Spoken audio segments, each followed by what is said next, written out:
पाठ पहला प्रकाश की पोथी उसका 3 बाब 1 ਤੋਂ 6 ਤੇ 14 ਤੋਂ 22 आय तक। ਸਰਦੀਸ ਦੀ ਕਲੀਸਿया ਦੇ ਫਰਿਸ਼ਤੇ ਨੂੰ ਲਿਖ, ਇਹ ਸੰਦੇਸ਼ ਉਸਦਾ ਹੈ ਜਿਸ ਦੇ ਕੋਲ ਖੁਦਾ ਦੀਆਂ 7 ਰੂਹਾਂ ਅਤੇ 7 ਤਾਰੇ ਹਨ। ਮੈਂ ਤੁਹਾਡੇ ਕੰਮਾਂ ਨੂੰ ਜਾਣਦਾ ਹਾਂ। ਲੋਕਾਂ ਵਿੱਚ ਤੁਹਾਡਾ ਨਾਂ ਹੈ ਕਿ ਤੁਸੀਂ ਜਿਉਂਦੇ ਜਾਗਦੇ ਹੋ, ਪਰ ਤੁਸੀਂ ਮਰੇ ਹੋਏ ਹੋ। ਜਾਗੋ ਅਤੇ ਜੋ ਕੁਝ ਤੁਹਾਡੇ ਕੋਲ ਬਚਿਆ ਹੈ ਅਤੇ ਮਰਨ ਕਿਨਾਰੇ ਹੈ ਉਸ ਨੂੰ ਮਜ਼ਬੂਤ ਬਣਾਓ, ਕਿਉਂਕਿ ਮੈਂ ਤੁਹਾਡੇ ਕੰਮਾਂ ਨੂੰ ਆਪਣੀ ਖੁਦਾ ਦੀ ਨਜ਼ਰ ਵਿੱਚ ਸੰਪੂਰਨ ਨਹੀਂ ਪਾਇਆ। ਯਾਦ ਕਰੋ ਜੋ ਸਿੱਖਿਆ ਤੁਸੀਂ ਸੁਣੀ ਹੈ ਅਤੇ ਜੋ ਤੁਹਾਨੂੰ ਮਿਲਿਆ ਹੋਇਆ ਹੈ, ਉਸ ਦੀ ਪਾਲਣਾ ਕਰੋ ਅਤੇ ਪਛਤਾਵਾ ਕਰੋ। ਜੇਕਰ ਤੁਸੀਂ ਨਹੀਂ ਜਾਗੋਗੇ ਤਾਂ ਮੈਂ ਚੋਰ ਦੇ ਵਾਂਗ ਆਵਾਂਗਾ ਅਤੇ ਤੁਹਾਨੂੰ ਇਹ ਪਤਾ ਹੀ ਨਹੀਂ ਲੱਗੇਗਾ ਕਿ ਮੈਂ ਕਿਸ ਘੜੀ ਤੁਹਾਡੇ ਕੋਲ ਆ ਜਾਵਾਂਗਾ। ਫਿਰ ਵੀ ਸਰਦੀਸ ਵਿੱਚ ਤੁਹਾਡੇ ਕੋਲ ਅਜੇ ਕੁਝ ਲੋਕ ਹਨ ਜਿਨ੍ਹਾਂ ਨੇ ਆਪਣੇ ਕੱਪੜੇ ਮੈਲੇ ਨਹੀਂ ਕੀਤੇ। ਉਹ ਚਿੱਟੇ ਕੱਪੜੇ ਪਹਿਨ ਕੇ ਮੇਰੇ ਨਾਲ ਚੱਲਣਗੇ, ਕਿਉਂਕਿ ਉਹ ਇਸ ਦੇ ਯੋਗ ਹਨ। ਜੇ ਤੁਸੀਂ ਜਿੱਤ ਜਾਓਗੇ ਤਾਂ ਤੁਸੀਂ ਉਹਨਾਂ ਵਾਂਗ ਚਿੱਟੇ ਕੱਪੜੇ ਪਹਿਨੋਗੇ ਅਤੇ ਮੈਂ ਤੁਹਾਡਾ ਨਾਂ ਜੀਵਨ ਦੀ ਪੁਸਤਕ ਵਿੱਚੋਂ ਨਹੀਂ ਮਿਟਾਵਾਂਗਾ। ਮੈਂ ਤੁਹਾਡੇ ਨਾਵਾਂ ਦਾ ਇਕਰਾਰ ਆਪਣੇ ਬਾਪ ਅਤੇ ਉਸ ਦੇ ਫਰਿਸ਼ਤਿਆਂ ਦੇ ਸਾਹਮਣੇ ਕਰਾਂਗਾ।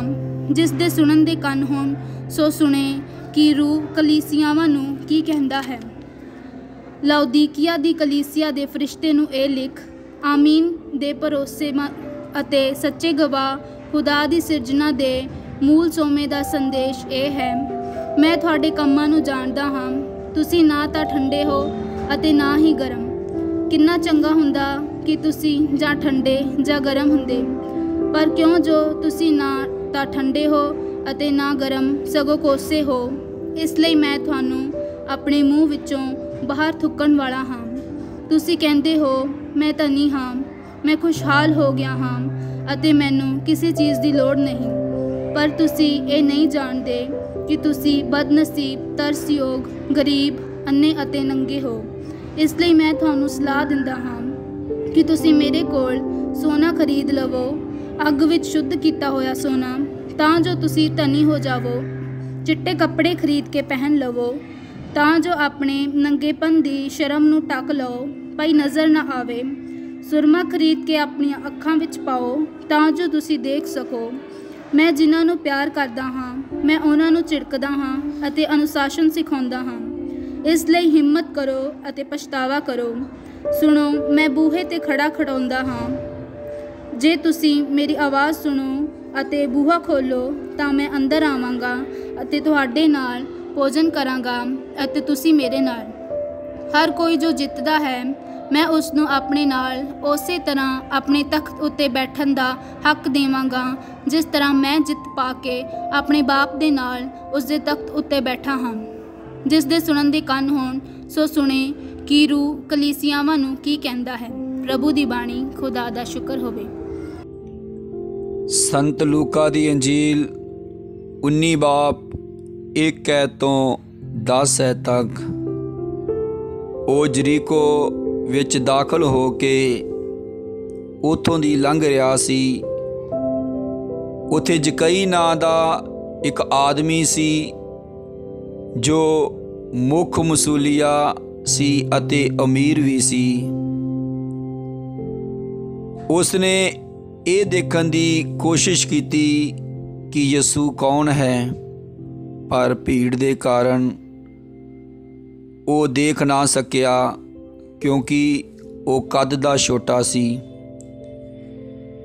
ਇਸ ਲਈ ਉਹ ਅੱਗੇ ਦੌੜ ਕੇ ਉਸ ਨੂੰ ਦੇਖਣ ਲਈ ਇੱਕ ਗੁੱਲਰ ਦੇ ਰੁੱਖ ਉੱਤੇ ਚੜ੍ਹ ਗਿਆ, ਕਿਉਂਕਿ ਯਿਸੂ ਨੇ ਉਸੇ ਰਾਹ ਥਾਣੀ ਲੰਘਣਾ ਸੀ।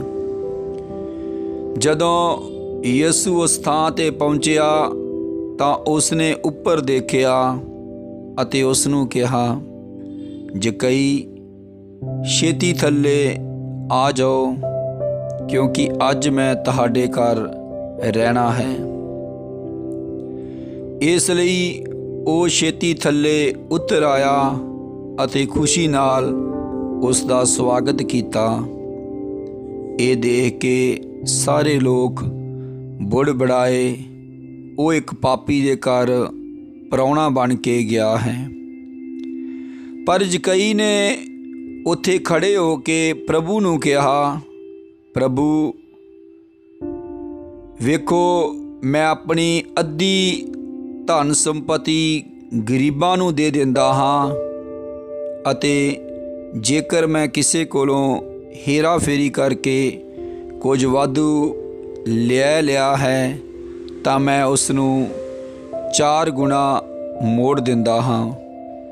ਯਿਸੂ ਨੇ ਉਸ ਨੂੰ ਕਿਹਾ, ਅੱਜ ਇਸ ਘਰ ਵਿੱਚ ਮੁਕਤੀ ਆਈ ਹੈ, ਕਿਉਂਕਿ ਇਹ ਆਦਮੀ ਵੀ ਅਬਰਾਹਮ ਦਾ ਪੁੱਤਰ ਹੈ, ਕਿਉਂਕਿ ਮਨੁੱਖ ਦਾ ਪੁੱਤਰ ਗਵਾਚਿਆਂ ਹੋਇਆਂ ਨੂੰ ਲੱਭਣ ਲਈ ਅਤੇ ਬਚਾਉਣ ਲਈ ਆਇਆ ਹੈ।